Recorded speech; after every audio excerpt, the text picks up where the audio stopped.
happy Wednesday. This week I was discussing something that doesn't really sound like it should make sense, but it is the Frozen franchise, most specifically Frozen number 2. Okay, and now you're probably going to be, like I said, confused as to why I'm bringing this up and what this has to do with us. Let me tell you. So I've watched this movie more times than I can count because I have a 4-year-old. And plus, I don't know, I just like it too. But it's funny because I feel like this one, I don't know if you've seen either of them, but this one seems a lot more mature than the second one, or the first one, in that, you know, the themes they cover and, you know, just the whole plot of it and everything seems a lot more like, I don't know, it's just not as like light and fun, I guess, as the first one. I don't know if that makes sense. But so if you haven't seen it, which it's almost been a year, but if you haven't seen it, I'm just letting you know ahead of time, I'm going to give away some plot points because it's relevant, okay? So, Frozen 2, so we already know the two sisters. One of them has ice powers, okay? So basically, the second one starts out with everything being great, you know, like Elsa's the one with the ice powers and Anna is her sister. So basically Elsa is, you know, queen of the kingdom. She's doing good. The kingdom's doing good. Everything's great. But basically she hears this voice that's calling out to her from the north. So finally she takes her sister and their friends, and they go out up north to find out what this voice is because she believes that whoever's calling her is good. Okay? So they go up to this place called the Enchanted Forest. And there are people that are trapped in the Enchanted Forest, and they've been trapped there for like a really long time, like decades. And so in doing this, you know, she meets all these people. She starts learning more about her ancestry and her heritage and where she's from, you know, her and her sister and all these things, and learns that, you know, the past, you know, history of the kingdom was not what it seemed because they ended up being a lot worse than they thought. So then she continues on her journey up north to try to find where the voice is calling her from.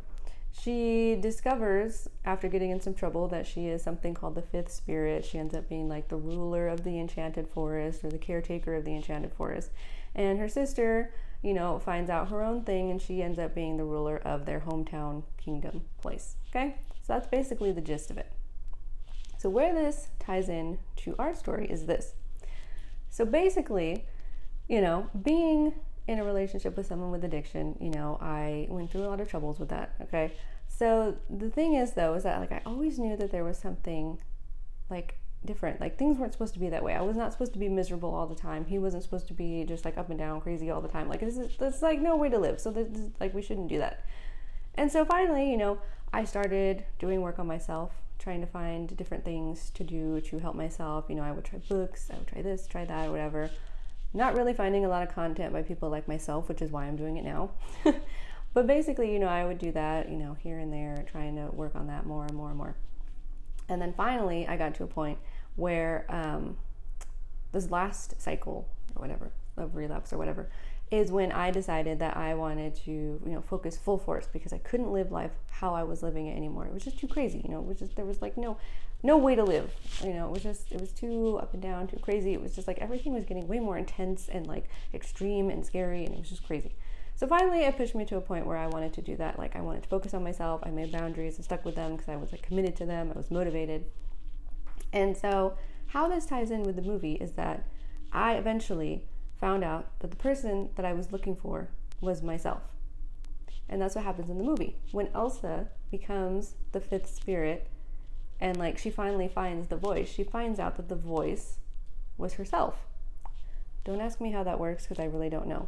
But the point is, like I said, we are always looking for this thing.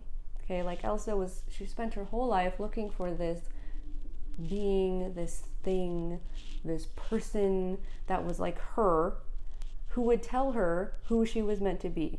Like, did she belong in the kingdom? Did she belong as, you know, queen of their kingdom or whatever? Because she always felt like she was out of place. Okay, but she goes on this journey to find this person because she's just so motivated, because she's like, I need to find out who I am.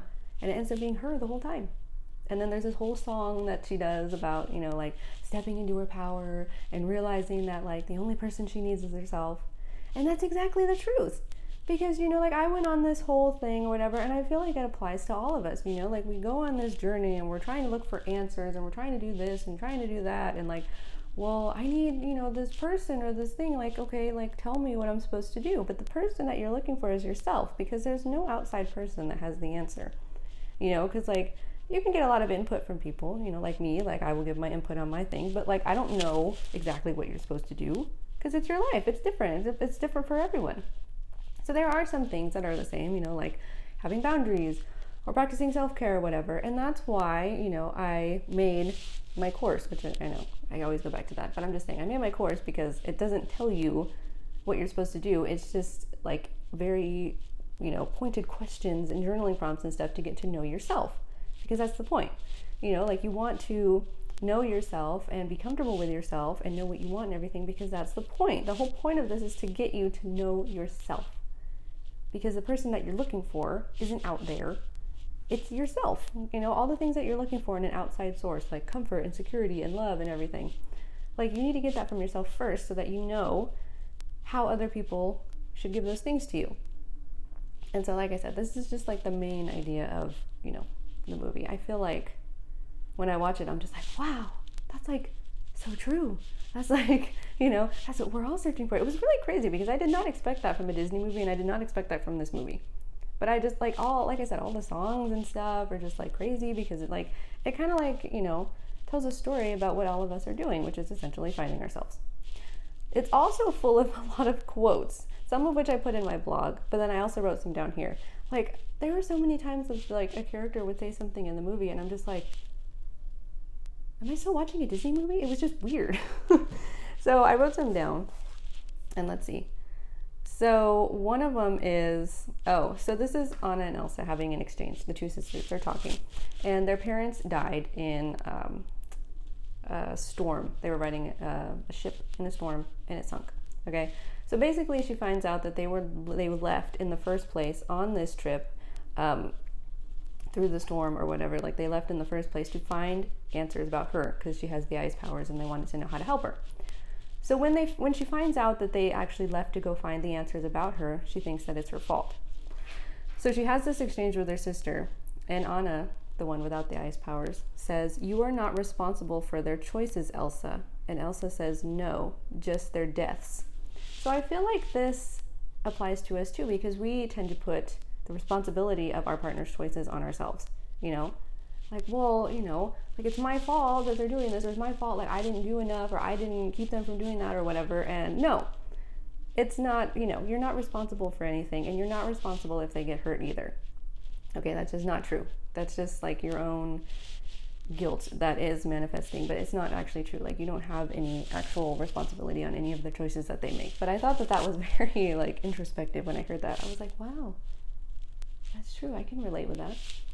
Another one is Elsa actually says, "Fear is what can't be trusted." And it's true, because fear is something that, you know, we place a lot of weight on. Like, oh, I'm scared about this, or I'm scared that this is going to happen, or I'm scared that this isn't going to work out. But it can't be trusted because it's just like your own mental thing. Like, it's just your worry.